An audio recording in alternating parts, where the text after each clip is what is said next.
a gummy bear.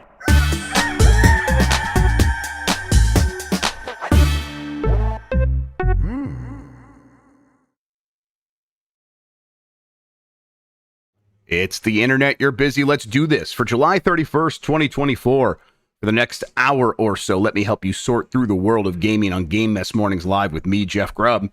Today, no one is buying Xbox systems, but Microsoft is still making more money from video games. But first, please join me in welcoming today's co-host to Game Mess Mornings. It's Lucy James, everybody. Lucy, how are you doing? Doing a little better, thank you. Otherwise, a little sick. Glad to from hear Comic-Con. Yeah. Now, a little sick or like, oh, did you catch something at Comic-Con? Or is it just like, oh, I was at Comic-Con and I need some time to relax and bounce back? I mean, day 2, someone open mouth sneezed in my vicinity. Hell yeah.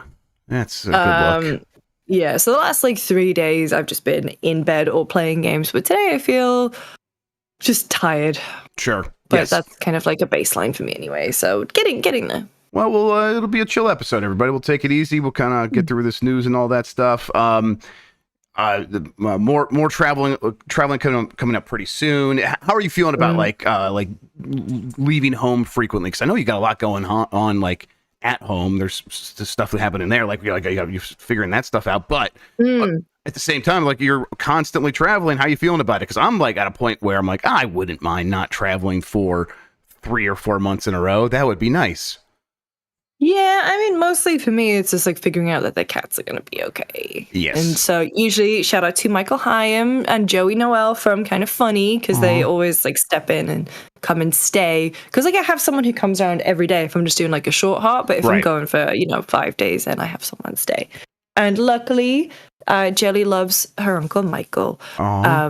And Peanut is indifferent to everyone. So everyone who's not me. So as long as they're okay, then I love travel. Yeah, we did that Michigan trip, and that was about 7 days, and we had a family member come check for like right in the middle, but then we just had the person come by once a day, and he was doing pretty good. I was happy to see that, but he's an old man. He was like he mostly just wants to be left alone. So they worked out pretty well.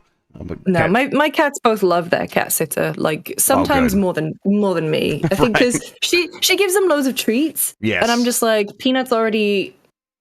Sorry, my love, but you are a little overweight. So I kind of like trying to hold up on the treat usage. But Nico Jefferson Moo Grubb is quite overweight. He's a big breed anyhow. But we have cleaners here today and. They walked in like, that's a big cat.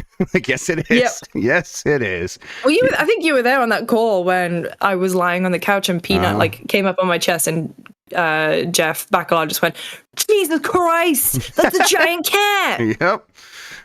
Psychotran says their cats are about 15 pounds each. My boy's in the 20s. He is that big. Oh, wow. Yes, he is not a Maine Coon. He's a Norwegian forest cat, so they're bigger. They're bigger anyhow, and he's big and fluffy, so he looks big because the long hair he does. Yes, they also said that. What a beautiful cat. But yes, there's a lot of beef under that fur as well. Yeah. Let's explain what we do here other than talk about cats. Most weekdays, I, Jeff Grubb, will help piece your gaming life back together. That includes breaking news and maybe even some of our own original reporting. For all these topics, I'll get the input of a bona fide expert who will make me look smart. If you were watching live on Twitch, welcome. You can always listen to the show later on podcast feeds by searching for Game Mess Mornings or find the RSS on giantbomb.com. You can also catch the show later with chapters and timestamps on YouTube. Hello, YouTube. All right, we have a lot to get into. So let's start the morning mess with Xbox posts massive hardware sales decline, but it's not all bad news. This is from Haley Williams at GameSpot. The Xbox Series X and S will be 4 years old this year, and Microsoft's latest earnings call have revealed that its newest generation of consoles just aren't selling like they used to. While software and services sales have been strong, helped along by the massive Activision acquisition, hardware sales have seen a sharp decline. In its Q4 earnings presentation for the 2024 fiscal year, Microsoft noted that its gaming hardware sales have decreased significantly, with a 42% decline compared to the same period last year. Despite this, the company's overall gaming revenue was up 44%, with a 61% increase in content and services revenue that Microsoft says was slightly ahead of expectations. Both of these growth figures were positively impacted by the Activision purchase, Microsoft said. The call also suggests that third-party content may not have performed as well as expected for Xbox in Q4, with Microsoft noting stronger than expected performance in first-party content was partially offset by third-party content performance. Also worth throwing in here is when you remove the Activision Blizzard revenue, Microsoft gaming revenue would have been down 4%. So once again, showing how important that acquisition was to them. So that was down 4%. The hardware sales down 42% year over year, something they've had multiple quarters in a row. Like it's been multiple quarters in a row where it's been in the 40% range in terms of decline in hardware sales. New people just aren't buying Xboxes, Lucy. I think there's no other way to put it other than that. And it's not like it's all rainbows and sunshines over at PlayStation. We don't have to immediately go to the comparison. They've also seen year-over-year declines in hardware sales, but it's certainly better because they're ahead of the PS4 in terms of the rate of sales for Sony. So it's clearly like they're fine, like having a little bit of a slowdown because they had such a strong start. That is not necessarily the case for the Xbox Series X and S, which seems to be behind the Xbox One, at least in the United States, according to Matt Piscatella. So new people aren't buying Xboxes, and it feels like they're, if everything was normal, they would be. So what's going on? Honestly, God, I don't know. I mean, I think every time we talk about this, I always kind of bring up the fact it is like cost of living crisis. It is things like, a lot of layoffs, not just in the gaming space or anything, but everything over the last year or so. People are not going to be spending money on a big purchase like a game console at this point because they are better served spending their money elsewhere. However, I think it's fair to say that it has been a rough ride for Xbox this generation. A lot of people have been just playing the third-party stuff on PlayStation, on PC. However, yeah, it is kind of not a lifeline, but I guess a very calculated move and one that seems to be paying off in that the money from the Xbox acquisition of Activision Blizzard is coming in strong and helping them out a lot. Not obviously, it's kind of weird because I think when you see those figures, immediately you go, wow, okay, so why did they let go of this part of the business? Why did they shut down this part of the business? And clearly I think it's just not that simple. That is not an excuse by any means, but it's just like, I wish I understood how a giant conglomerate like Xbox works when it came to that kind of thing, because, with all this money, it just does seem unfair that all those people lost their jobs and that talented studios had to close. Yeah, they're looking for growth still, and I think that really what happened there was, or what seems to have happened there is, they got their growth by making a big acquisition. So the numbers do look pretty good on their face when they present them to investors. The overall gaming revenue up 44%. There's your growth, and they got it without having to have human beings make new video games. They just, had a whole cavalcade of people come in that were already making stuff and already generated revenue, and that makes the difference.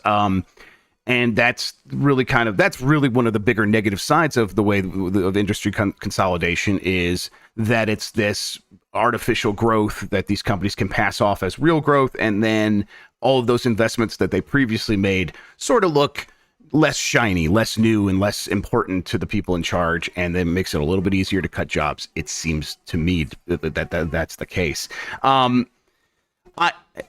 I don't know if this is like the official, start of Xbox really moving past the Xbox hardware.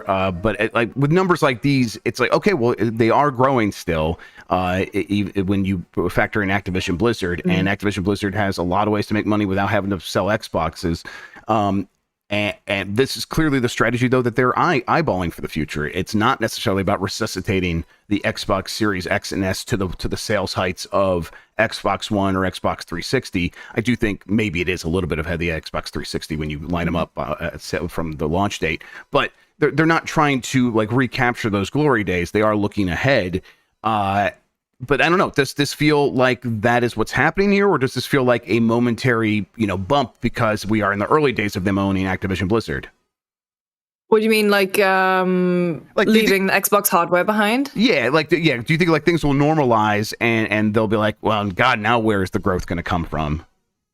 I think it's more that at this point, they're just putting their eggs in many, many baskets. And I think that's probably the smart move going forward because, yeah, consoles are expensive. And, you know, if you already have another device like a TV or a phone where you can be streaming your games to, then I think it's kind of a smarter play. And also, if you're looking at an actual, sorry, someone just put kittens in the kittens. Yeah, I'm gonna click on this too. I'm completely distracted. Yeah. Look at those. No, so if you're putting all of your eggs in a hardware basket and you're not necessarily giving people a bunch, I mean, they haven't given people a bunch of options with the Series X, Series S, even the ongoing support for Xbox One. Like, that's incredible. But, you know, more people these days, and them Gen Zs and Gen Alphas are more going to be likely to have iPads and phones. And so you obviously want to be making sure that you are catering to that market too. It's a smarter play. Yeah, and it's like, you know, in a lot of cases, what choice do they have? Like they've tried to get people excited about the Xbox. It's not like they haven't tried, right? I think that their efforts were, let's make some big games. And those came out, and they were Halo Infinite and Starfield and a handful of others, and those things just have not done what they needed to do to get people to be like, well, and I need an Xbox. Certainly people aren't going to be like, well, I need an Xbox over a PlayStation or instead of a PlayStation. That doesn't really seem viable, at least for the wide market, especially globally. But I think there's a chance to be like, well, listen, I can't be a gamer and not have an Xbox. I have to have Starfield. And that's not how it clicked together. So I think them having that, having gone through that, they're looking around being like, nothing else was going to be as big as Starfield. So we do have to start looking forward, and we should start that process now. And we're less concerned with selling Xbox, and it shows up in the numbers. And I think that's going to continue to be the case. In fact, they say that's going to continue to be the case. They expect hardware revenue will again decline year over year in the future. They said that explicitly in their earnings report. And so Microsoft is looking to its Activision purchase to continue to drive sales on the content side. There was a little bit more from this. Microsoft Gaming marks 500 million monthly players, notes Fallout TV show's impact on Game Pass. This is from Haley Williams at GameSpot as well. In its latest financial earnings call, Microsoft CEO Satya Nadella celebrated a major milestone for the company's gaming division, reporting 500 million monthly active users across all platforms and devices. While the success has clearly been influenced by Microsoft's acquisition of Activision, the Fallout TV show also got a shout out from Nadella for its influence. The CEO talked up the success of Prime Video's live-action Fallout adaptation in his part of the presentation, saying the TV show was bringing the Microsoft's IP to new audiences. Nadella revealed that player numbers for Fallout games on Game Pass had increased by 5 times compared to the previous quarter, with that increase attributable to the popular TV show. We've already seen plenty of statistics on how the TV show, which has become Prime Video's second most watched title, has led to a renewed wave of interest in Fallout games. Yeah, clearly that had a positive impact. And then also having 500 million players across all things is like, that's massive. It's also, puts in perspective when they talk about, hey, we're trying to get to those 2 billion players, and then they started saying 3 billion players. That is more realistic than I originally first thought, but that's because, they're counting Minecraft players on mobile and across the world, and the King players on Candy Crush Saga and stuff like that. They're probably able to get to that, but it also reemphasizes that Microsoft's strategy is broader than let's make sure the Xbox console is going to be the thing. That's just not the case anymore, right? Oh shit! Sorry. Bungie just cut 220 roles. Yeah. Okay. Yep. In fact, I had a story here. Game layoff forecast is getting better, and I put that in here specifically because I thought news like this could happen. Yeah. So Bungie's laying off a bunch of people, everybody, and what's happening is this is it. PlayStation Studios is taking over Bungie. Yeah. There will be Herman Holst will be in charge. A lot of those roles it seems like it might go beyond 200, but some of those roles are going to be reassigned to other places inside of PlayStation Studios. They're going to try to give a lot of those people homes.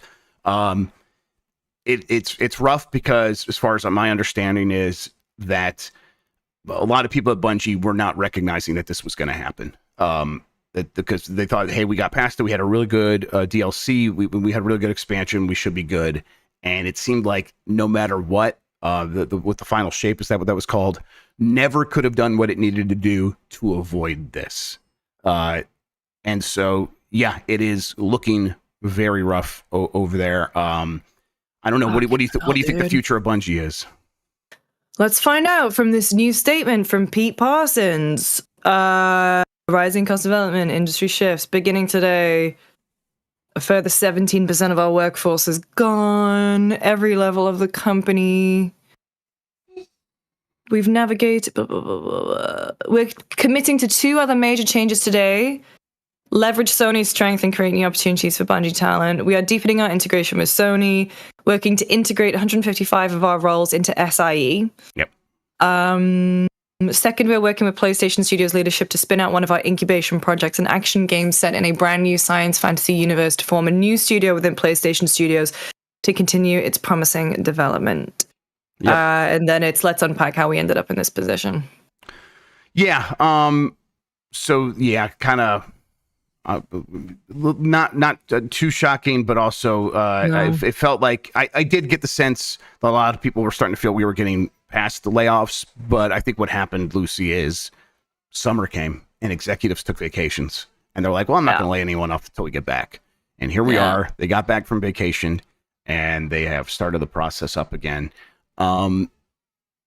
This one's particularly frustrating, I think, for a lot of Bungie fans. I expect the Destiny fans to not take this very well, because there was the promises of during the acquisition of Bungie is going to be independent. Bungie is a Sony company, not a PlayStation Studios company, not Sony Interactive Entertainment company. They are under Sony, and they're independent, and they're going to keep putting stuff out. And it just felt like Sony was biding their time to sort of come in and be like, "Hey, you didn't meet these certain numbers, and we are the hammer's coming down, and not only are we taking over, but you got to lay off a bunch of people." I don't know. Do you think that Marathon still happens? Do you think what's the next for Destiny? Like, do they go to Destiny 3 and just? I mean, that it just seems like it'll be the most cynical form going forward. But what do you think? I mean, Destiny right now, the way it's living, talking to Ralph, who has to explain the ins and outs of Destiny to me and Jake, is that Destiny 2 is they have episodes coming, which is basically kind of like the arc structures. So it's basically still still getting that content, but it's a little bit better than Ralph. The way Ralph was explaining it, it was he actually prefers the way that they are doling out this story content in the episodes. Oh God, Dr. Disrespect just tweeted. Wow, it's all popping off on a Wednesday morning. Uh-oh. All right, here we go. I will, here you go. Yeah, absolutely. Thank you. There you go.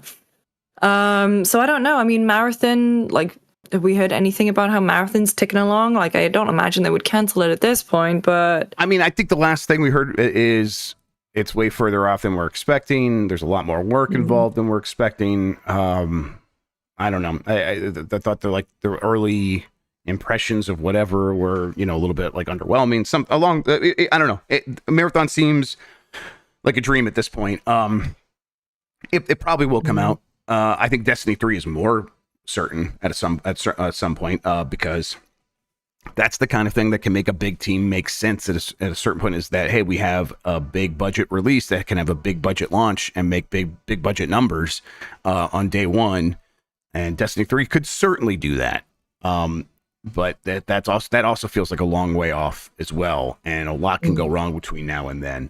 I feel bad for everyone who was at Bungie who worked really hard on the final shape and got that game out in a really good position in the market, where everyone Destiny fans have rarely been happier than when that was out, and they could be very upset at times. They could be very disappointed in that game, and they just weren't. They said it was the best it's ever been, and what else can you do if you're making a game other than make the best game possible? And then this still happens. At a certain point, it begins to feel like, what are we even doing here? So I just feel really bad for everyone involved. Yeah. God. And then Dr. Disrespect just tweeted a picture of him playing chess. No, well, you see, he's playing chess, but the other person is playing checkers. Right. Well, yes. Jesus Christ. What a dumb fucking thing. I think this must be on the back of the fact that the 12 a.m. team spoke to, was it IGN? Oh my God. Yesterday? Yeah. Did you see the first responses? Is this you playing with a minor? And then he responded to that, good one, she/her. The internet will never fix your real threat, depression. So he's going scorched earth. Wow. Good luck. I mean, with to that, be fair, I'm very depressed, and the internet does not do anything for me. So, sure, I hate to say that he's got a little bit of a point. The doctor's correct about something, I suppose. He is. I don't know. Where does he go? Like, where's he going to play Chess X? He's not welcome to make money on YouTube anymore, right? So, yeah, Kick. Yeah, Kick. He goes to Kick. That's right. Well, good luck with that, bud. I not thought about Dr. Disrespect until the last kerfuffle happened, and then I hope to not think about him again for a very long time, if ever again. All right, let's keep going here. Star Wars Outlaws has a great option every game should offer. This is from John Walker at Kotaku. Thanks to Star Wars Outlaws, it's time for the Great Yellow Paint Debate, part 471. For God's sake. For a long while now, third-person games have been decorating their worlds in yellow or white paint to indicate to players a doorway they can pass through, a rocky outcrop that can be climbed, or an area worth exploring. While some are grateful for the support, others describe this as unnecessary hand-holding or decry it as poor level design. Ubisoft, meanwhile, is taking the position of Switzerland in the matter and offering an option to keep it in or switch it off entirely. It was the fine folk at PC Gamer who spotted this detail during the recent flurry of hands-on previews with the promising game. Called Explorer Mode, Ubisoft says it switches off the guiding color on core navigational elements, meaning via toggle you can flood the galaxy in white spirit and wash away all that pesky paint. Sure, this is probably a good way of doing things. Sure. I'm with you, Lucy. I don't care. If a game has yellow paint in it to help me find stuff, cool. If it doesn't, I'm gonna miss stuff and whatever. Like, who cares? But having the option, it's just like it's the right way to get people to shut up about this and just say, hey, okay, if you don't like it, turn it off. Now you're in control. And the argument should be over. I'm sure they'll still find ways to argue, though. Do you expect other developers to adopt this option going forward? Probably, yeah, just to avoid having the capital D discourse. I think Ubisoft in general doesn't get enough flowers for its accessibility options. Like, I think I've definitely noticed in the last few years from Assassin's Creed and Far Cry, they've really kind of stepped up. It's not the same suite as what PlayStation first party has, with Last of Us and everything, but the accessibility options in Assassin's Creed is really good. And so, yeah, I'm all for giving players way more choices. Like, I've been playing a bunch of games recently. I'm not going to name them or shame them, but it's like, I've been playing a first-person game recently with no FOV slider. Yeah. And I'm just that's rough. Come on, please. Like a modern FPS, first person. It's not a shooter, but like a modern first person game that didn't have an FOV slider. And so I'm like, anytime now we're at the stage where if stuff doesn't have an accessibility option, I'm just like, yep, that blows. Yeah, if it feels like we've established a baseline of expectations for those sorts of things, and I don't know. We should always just be adding to it and having a big list of accessibility options and other options to just kind of adjust the games accordingly to our needs. And this one feels like that can go right in there with everything else. You know what? Let's take a quick break. When we get back, we have plenty more to get into, including college football's big sales numbers right after this.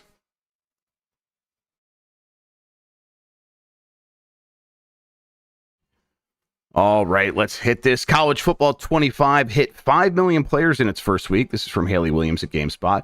As the first entry in the franchise in over a decade, it's no surprise that EA Sports College Football 25 has been popular at launch. But new figures released by EA have revealed just how popular it's been.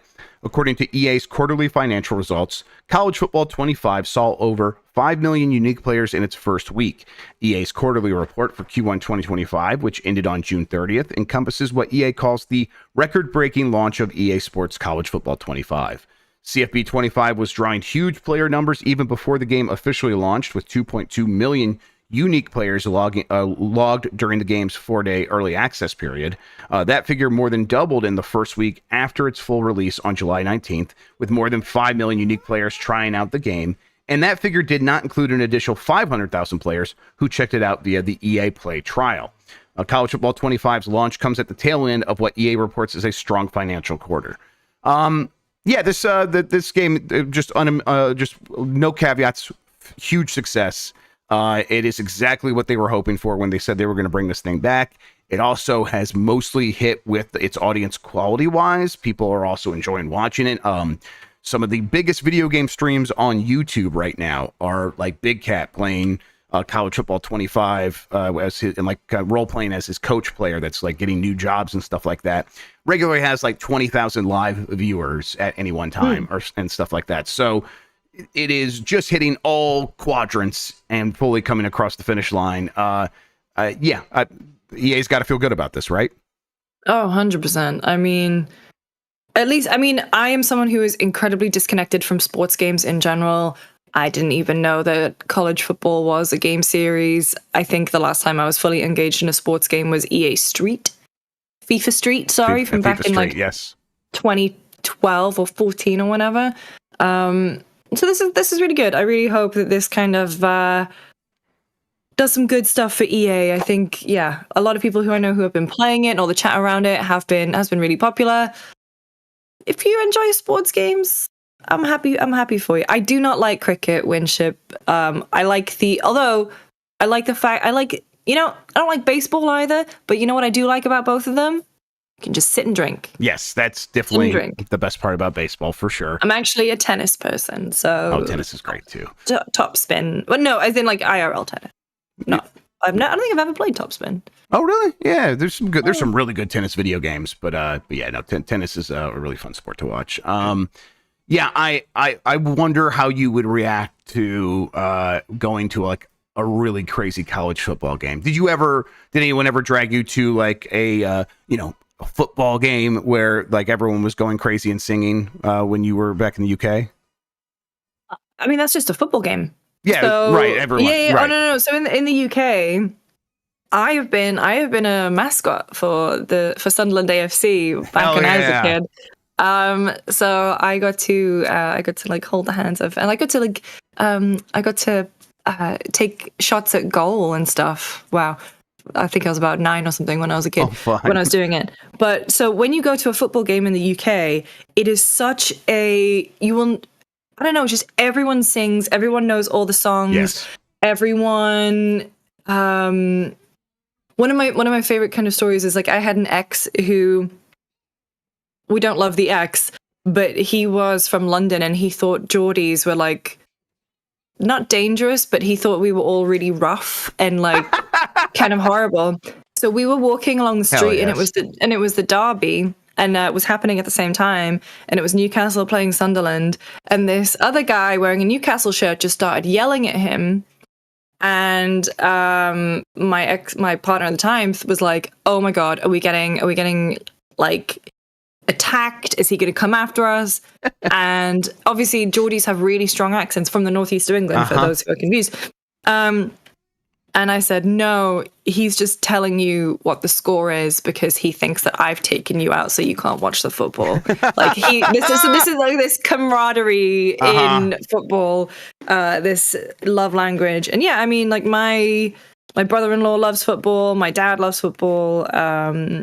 I that's the thing, I don't follow it, but I love going to games just because. Right. So college football is probably the closest thing we have to what the energy you would get from one of those matches. But then you have to add on a little bit of extra nationalism because the military will like fly jets over the top and stuff like that, and there's a lot of expensive pageantry on top of all of it as well. So yeah, it's a good time, and I'm sure deeply problematic as well.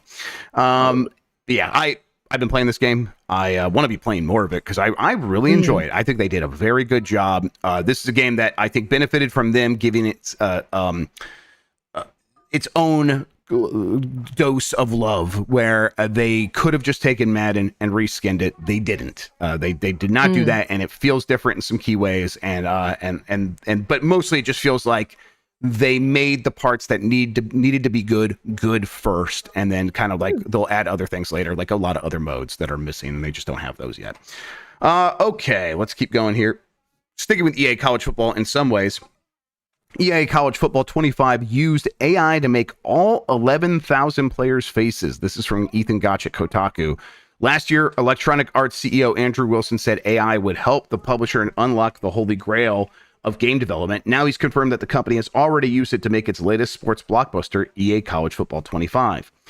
Creating 150 unique stadiums and over 11,000 player likenesses couldn't be done without EA's deep history of being a technology leader and by our incredibly passionate and talented teams harnessing the power of AI and machine learning to deliver truly amazing entertainment.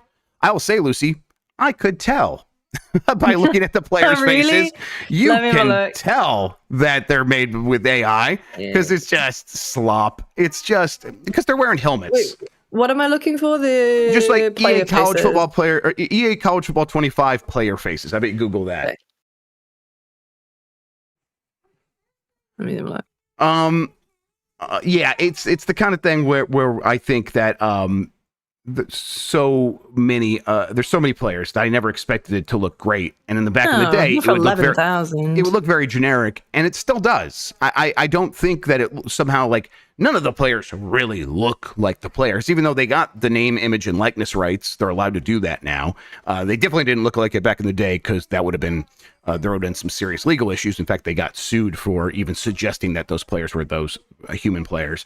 But now they have the rights to do that, and they could model those faces, and for the most part, they don't. I think they, what they do is they feed some images in there and say, hey AI, use our tools to make this stuff. It's algorithm. They've had these kinds of things for a very long time. I guess they're saying now we have deep machine learning, and that's going to help with this stuff. And if these are the results, not that impressed. And I bet when they talk about 150 stadiums, yeah, you could probably get the basics of a stadium, like, place the seats in the place where they should go using AI. Sure, but getting like the spirit of a stadium, again, a college stadium, the atmosphere is very important. And they did a pretty good job of capturing that. I guarantee a human being worked on that and actually got that across the finish line and made that make sense. But, you know, I would assume someone, or at least a team of people, checked to make sure that we weren't accidentally having, 11,000 monster factories. Yeah, God, but wouldn't that be nice? 11,000 monster factories. Yeah. I've been that is Monster Factory is a really good sick show to watch while you're sick, and I've been watching a lot of old episodes. Steph, my wife, loves Monster Factory, and she put on Just Like Bort the other day, and we were rewatching that. Just a classic. Jim Jelly is doing gymnastics his way. Eat pants. Yeah. That's a good internet series, everybody. Maybe the best. I think that it is always curious when the CEO is the one we hear this from, and we don't ever hear it from the people working on it. Here, God, AI is just making my job so much easier. I was able to make 150 stadiums in no time. I've never heard any developers say any of this. In fact, when we have heard from developers about AI in recent weeks, it has been, this is causing us more problems, or yeah, sure, it's a tool that's useful in some ways, but it is not improving my productivity. Now, this is especially true outside of game development. In a lot of office jobs, people are very annoyed with the AI tools that their bosses are forcing them to use and expecting great productivity improvements. I'm sure it can fit a little bit more into games, but also the productivity improvements that someone like Andrew Wilson is claiming here, I bet there is far more to the story on the ground with the people actually making that a reality, if it is a reality at all. Does that sound right to you? Yeah, I would actually love to hear from someone who has to use that tech day to day. A lot of interesting stuff happening in the AI space. Don't take me out of context. A lot of interesting stuff happening in the AI space right now, especially with all the news that OpenAI is burning through not millions of dollars, billions of dollars. Yep. And then when investors are like, hey, when are we going to start seeing some return on that? They're like, well, what if you gave us several billion more dollars? Because that's where the real money's at. Yeah. Yep. Good luck with all that. Luck with that. Another buzzword that you all fell for again. Maybe investors are the dumbest people alive. I don't know. Oh, did you see The Friend? Did you see Friend? I don't know if I saw Friend. Oh my God. It's friend.com or whatever. Yeah. Yes, I did see Friend. Was it 1.5 mil just on the domain? Oh boy. Yeah. Did you see that? I didn't. Oh, so they God. spent. Okay, I didn't know they spent $1.5 million on friend.com. Yeah. Friend is a necklace you wear that has a little friend on it, a little circle that is always listening and talking to you, and then will text you on your phone and say that you're playing games bad. That's what the video was. The guy's getting his butt kicked in a video game, and he's sitting there whining about it. And then suddenly gets a message on his phone being like, "Oh, you're getting embarrassed. You should play games better," or something like that. And then he like looks down like lovingly at his necklace friend.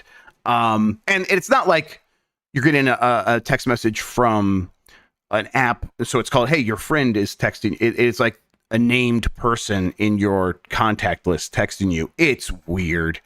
I mean, I don't get the appeal at all. To have like an AI listening all the time to comment on your life like a fucking Mystery Science Theater, that sounds miserable. Why are they doing this? It's so dumb.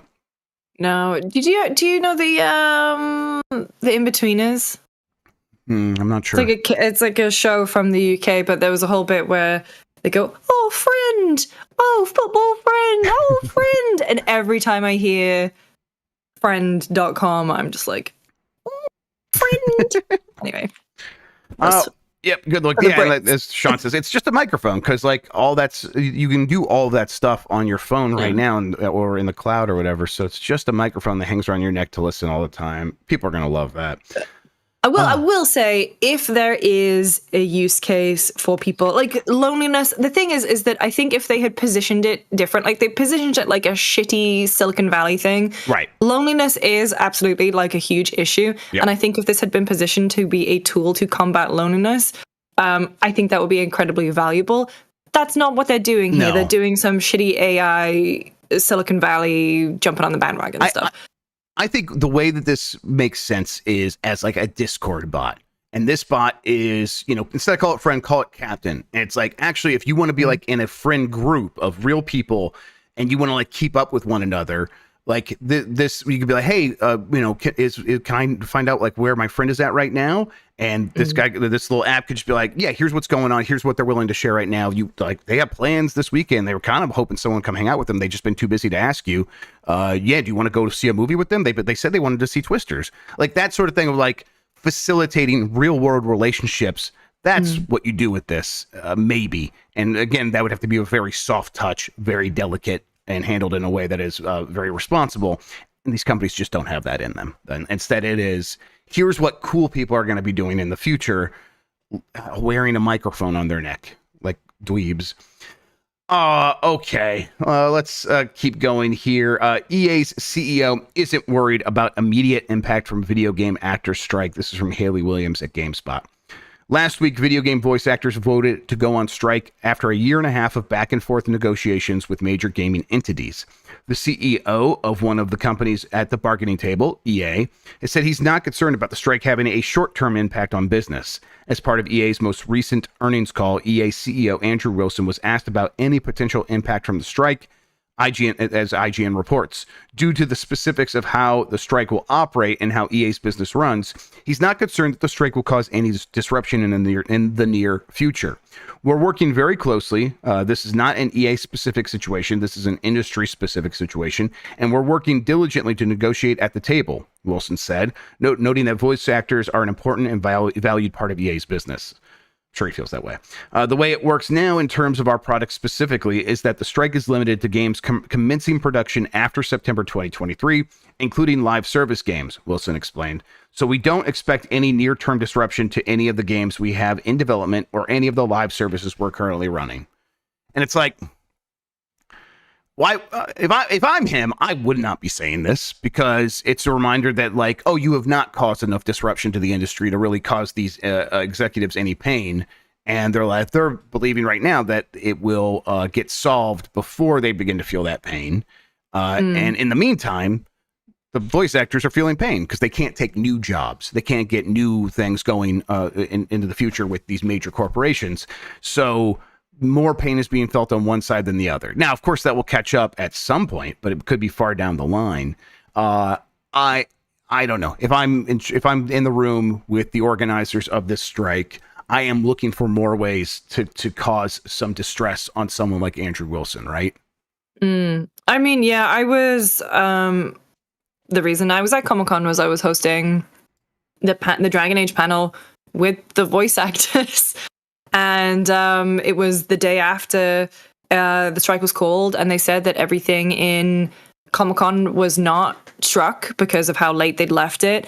And I spoke to a bunch of other voice actors too, who I just saw while I was there, and they were just devastated. Like, some of them were just saying that, you know, like, they've waited months, years, not the Dragon Age folks. I was talking to other actors while I was there, and they were like, they've waited years to talk about some of these projects, and then they just can't. And for some of them, it's like a dream come true. They love the franchise or whatever, and they want to be part of it, and they want to talk about their involvement.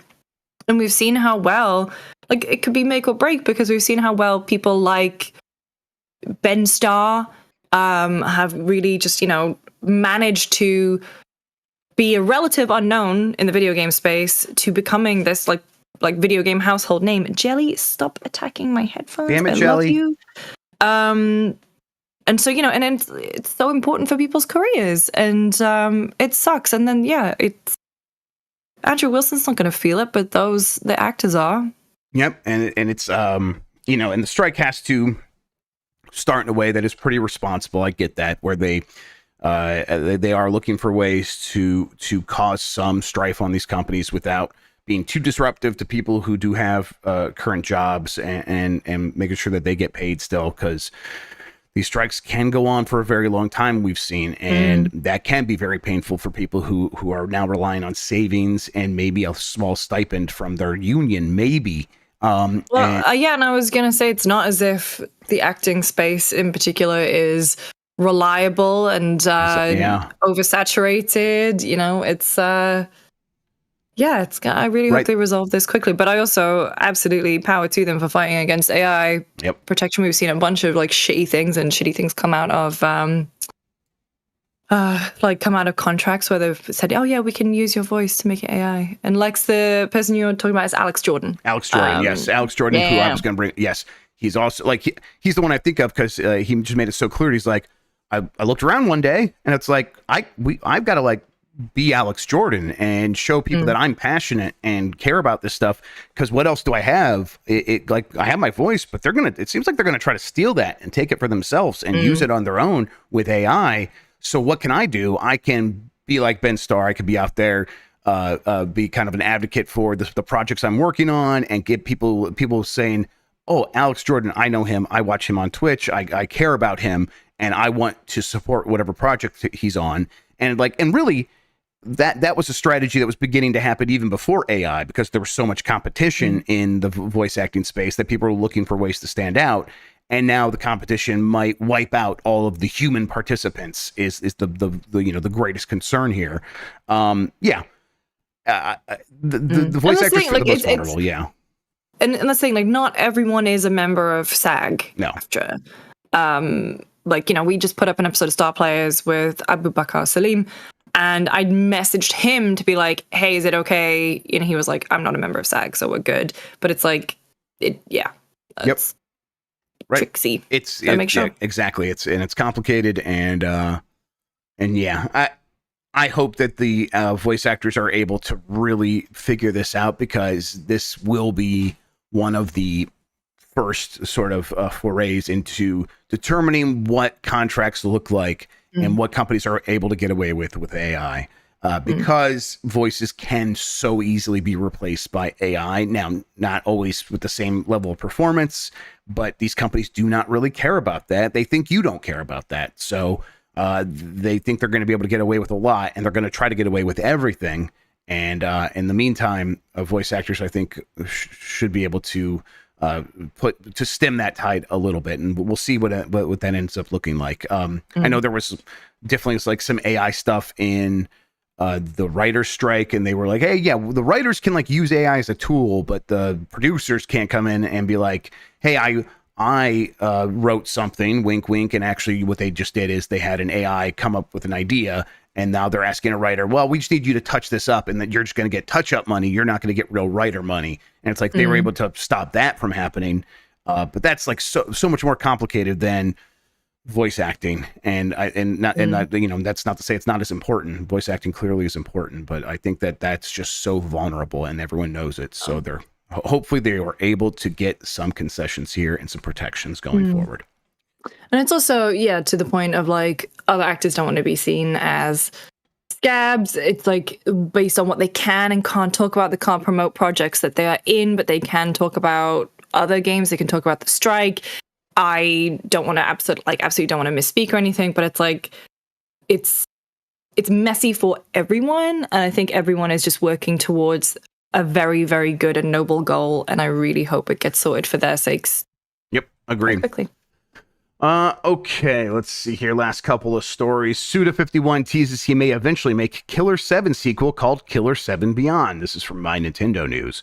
Shinji Mikami, the acclaimed ex-developer for Capcom and Tango, has appeared in a Grasshopper Direct, and he told Suda51 that he would absolutely love to see him create a sequel to the cult classic Killer 7. Suda51 said that it is something he would like to do and has nicknamed it Killer 7 Beyond, or something similar. However, he told Mikami that he thinks he would prefer to make a complete edition of the original Killer 7 first, as the game originally launched back in 2005, so many haven't played it.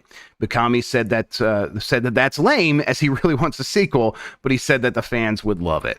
I actually never played Killer 7. Do you even know what Killer 7 was? It's like one of those weird Capcom 5 games that I feel like was a big deal for a year, and most people actually never ended up playing it. Did you ever get around to this?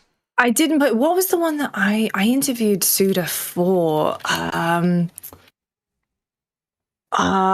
Killer is Dead is Killer's what I Dead, interviewed yes, him for. Yeah, that was the other one. No, but I never played Killer 7, but I know of it because a few years ago we did film like a This Is My Life with Suda. Oh, really? Okay, and and he went through all of his productions. Because which one was? Oh, Shadows of the Damned. He was like, I'll never work with EA again.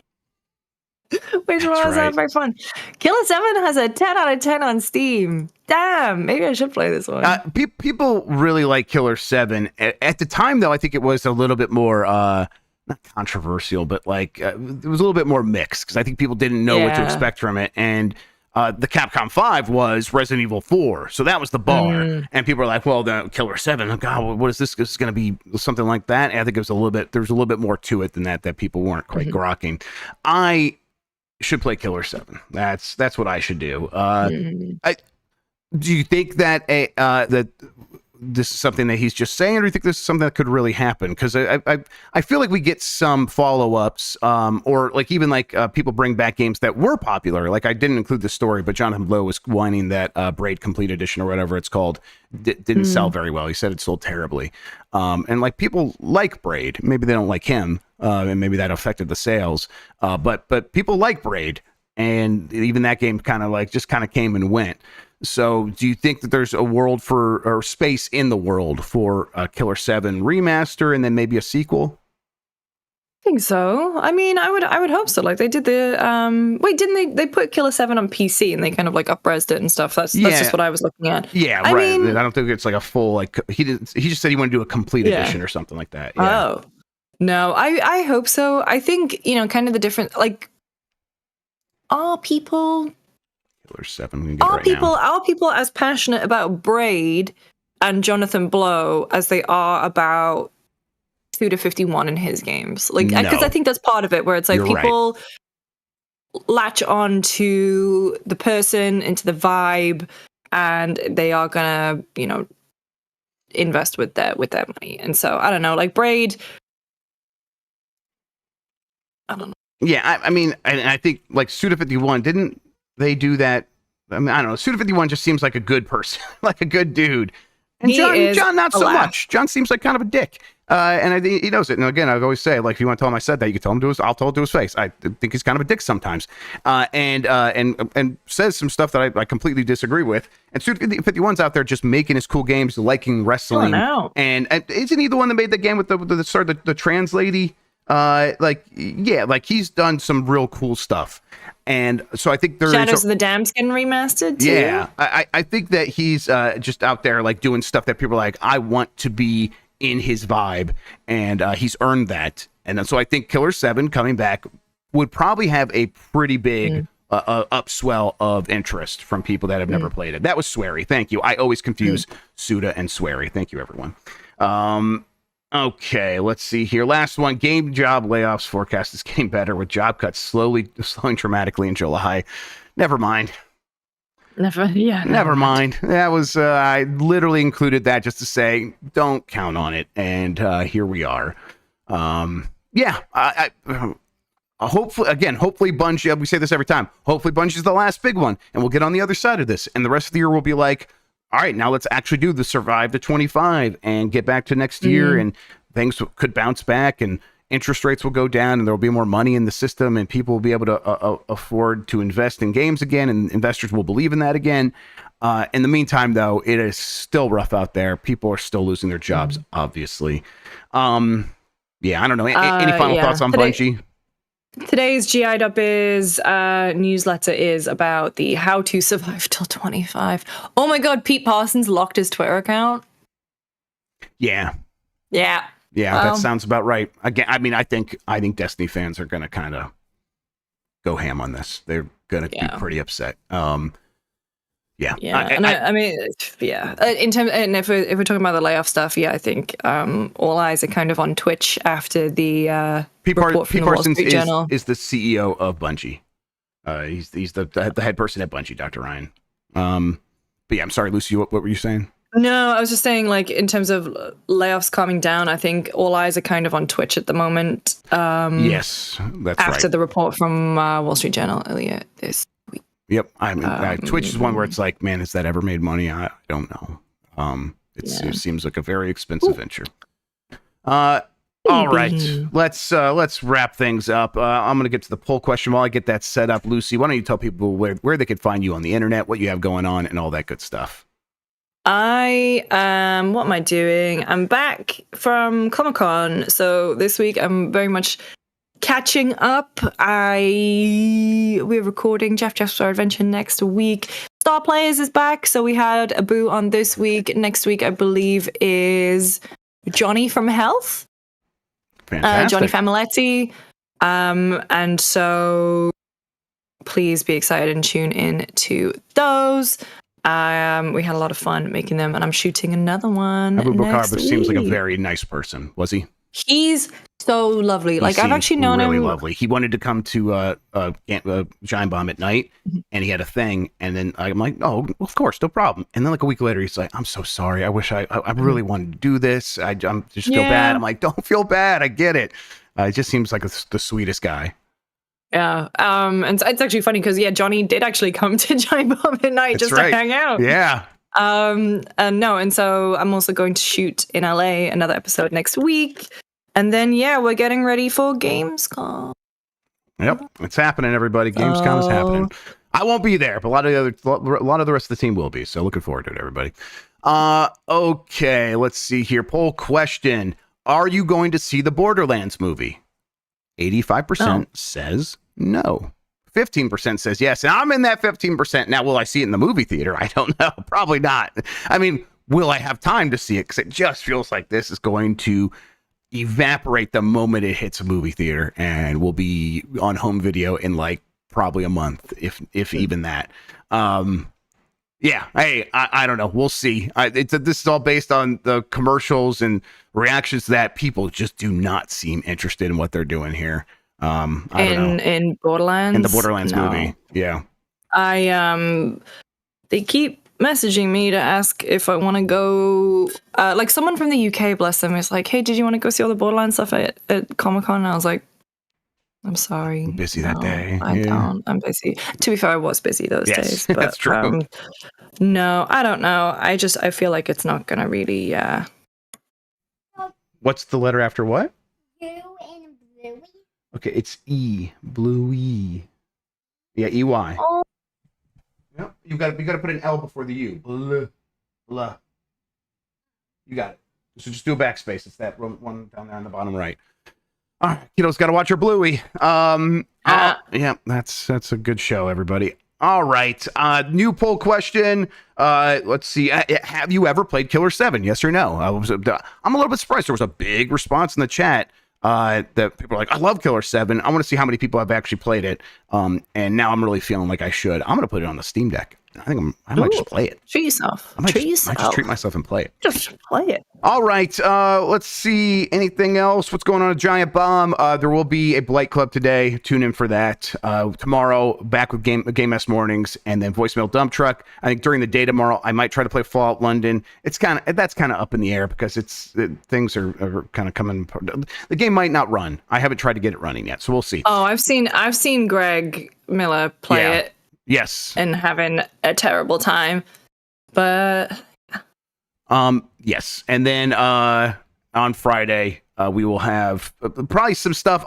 Game Best Mornings should happen Friday, but there's a chance. I got friends in town, and those friends are Dan Reichert and Mike Minotti. We got SummerSlam happening. Oh God. So we'll see how things are going. But other than that, I don't know. It's up to Jan. I think he's going to do a UPF and a BCR. Maybe. I don't know. You guys will have to tune in. We have so many acronyms for things. Yeah, we do. Yeah, get hip with us, everybody. Learn what we're saying when we're talking. All right, Lucy, thank you so much for spending today talking with me about video games. I really appreciate it.